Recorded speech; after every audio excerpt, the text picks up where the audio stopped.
Oh. Oh, shit.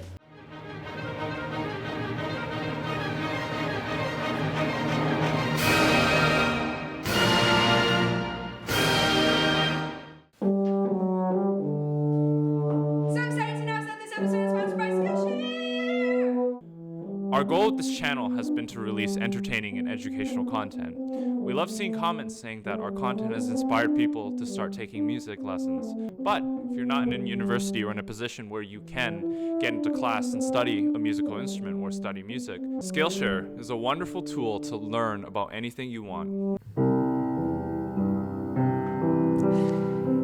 If you don't know what Skillshare is, it is an online learning platform that has lesson videos on 25,000 different topics, including music.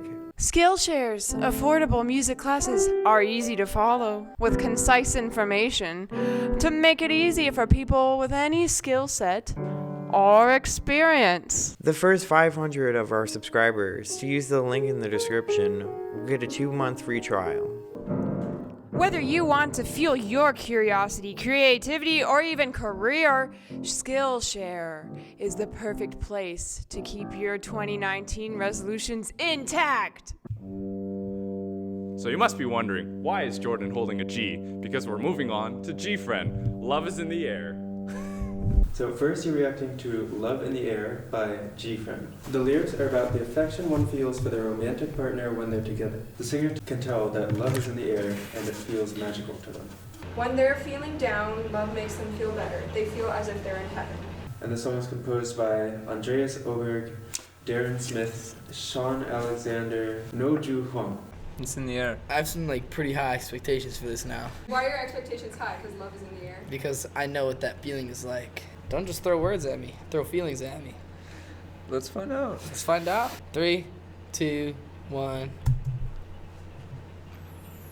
Oh yeah. Got me with the wind chimes already. It was Oh, this bears coming. synth strings kind of thing happening right here. Oh, what?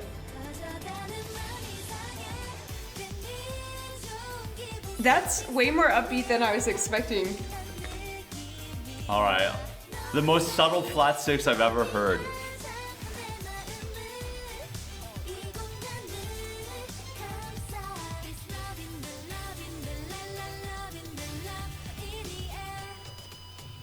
Oh, it's interesting having like the like electric guitar hangover. Yeah. Somebody's just hitting keys. Makes me think of like a Mario Kart level. Yeah, yeah, exactly. The synth strings are great. Her voice is much lower, like it's less melodic and is more just like husky. That's cool. Yeah, their voices are a lot lower. Is that like, I think that's a motive of the segment. Hey! Yeah.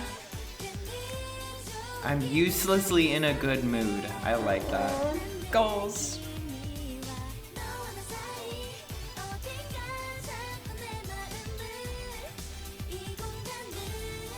I like the pick a din dun dun dun.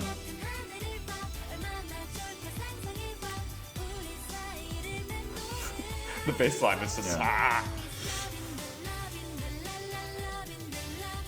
I like that triplet vibe. Yeah, it's like a cool use of that. Wicka wicka wicka The wicka. scratch, yeah. I like it. The guitar? That electric guitar is really nice. Whoa, yes. Suspension and resolution. Yeah. Oh, I like those synth sounds. Wow, Urine has a very good. What a great voice. Little rap. Something interesting. I think I think they wanted like a really big sound world, which is why they used all these like little trips and drops, because it feels like it's like a plane. Right? Yeah. It's like it's just there's a lot of space. That's really interesting. I know, I feel like doing this the whole time. I'm just like...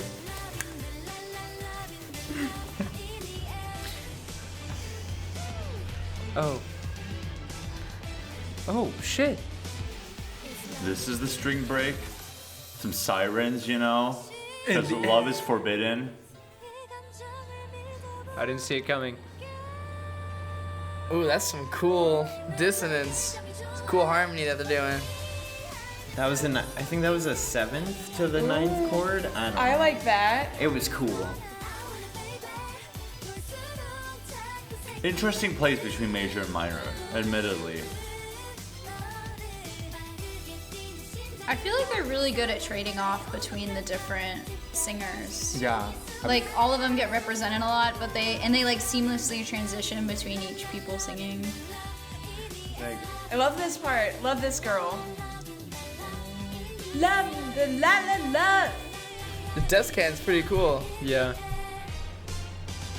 Oh yeah. Oh yeah. Boom, boom. Oh yeah. We won the race. Oh yeah. You did Level it. complete. Level complete. So did you feel like love was in the air? I don't know if I would call it that, but I like that. I had fun with that. I Wow. really liked towards the end of it how there's like the, if you will, counterpoint within the voices. How, because oftentimes when you see in these groups, everybody is rather singing solo, or when the group is singing together, they're singing always the same thing. Whereas what I liked here is like, you know, I'm not even gonna try and say their names, but person A will be doing one line while person B is also at the same time singing other things that are complementary, and it works. And I really like that layering. Or like person C will start saying something, and then person D and E will like have a thing at the tail end and kind of like, so it's not just there's not like just singular line. There's like multiple, like, yeah, just that the counterpoint happening with the voices. I thought it was really cool. And then yeah, as Collin was saying with the sound world, all the little sprinkles in spices, not even spices, just like it was like, this is like a sprinkles and glitter kind of song. Just all that stuff. It's creating true, some, yeah. It's true. It was cool. It actually created like a space, but like a very consistent space, which is interesting. it was more upbeat than I thought it was going to be. But Like, then did you again, think it was gonna be positive yet chill? Because that's what I thought. I thought it was gonna Yeah. be more like zen. But you know, like, it's like all the happy emotions that go along with love is what I kind of was feeling throughout that, and not really like any of like the heartbreak that could come or arise from it, or like how, you know, like the tribulations that people go through in their relationships. Yeah. Maybe that's just a little too Yeah, deep. this song, no, that's true. This song was just like the pure, like happy kind of honeymoon feeling Yeah. that you get like at the beginning of a relationship and throughout. Like there's moments where it's like, wow, amazing. And all the other times don't matter. Or all the bad times are worth that, like, moment. And I think they captured that kind of like isolated chunk of time in the song. La la love in the air. Brown. The timbres of their voices were very similar. Not only the timbre, but also where all their voices were resting. It was kind of lower, like we established at the beginning. So yeah, like the way they could like weave in and out, we could see who was singing what when, but it really sounded kind of like a unified whole, which is really cool. Because a lot of the times I'll comment and say, wow, this person's voice sounds really distinct, or this person's voice didn't, but we're kind of like on the opposite end of the spectrum now, where all of their voices sound very similar, but that actually helps them out in a certain way, which I thought was kind of cool. I have to admit, I wasn't the biggest fan of it. How dare you? It's just, it felt a bit like B-side. It felt like, you know, there were influences, but I could point out what influences were going on. Like there's the urban vibe back in the early 2000s. There's like a more synthy vibe, but everything feels kind of middle ground to me. And I like my songs cut and dry. And a lot of the times GFRIEND does sound cut and dry, but this does sound more like a B-side to me. So. Yeah, everything kind of blends. Yeah. So it's not, there's no yeah, it's a good time, but it's not as defined as I would usually like my tracks. I always listen to the songs without the indicators of who's singing. It's just, wow, I'm starting to realize like each one of these vocals, damn, I didn't know so-on sung like that. It was really very enlightening to be able to associate the voice with who's singing, because it's just, they're so talented together, and they're able to shuffle the order of the vocalist but yet keep this continuity of just the beats, the sensation, and also the energy at the same time. And it's just like, yeah, it's so many weird stuff. I think this is a few of my favorite, Subtly weird stuff. few of my favorite B-sides, because it's just like, why would you put that there? But it's like, hey, why not? Again, I said earlier there was like a subtle flat six. And so putting that very overt flat six at the end just kind of makes sense, you know? Hello everyone, I'm Uma ReacttotheK channel creator, and I'd like to thank you for watching this video. I really hope you enjoyed or learned something from it. If you'd like to support us or help ReacttotheK grow, you can do so by visiting our Patreon and help us out by pledging any amount you can. Big tip of the hat to our Superstar Idol patrons. Thanks for the love. Till next time.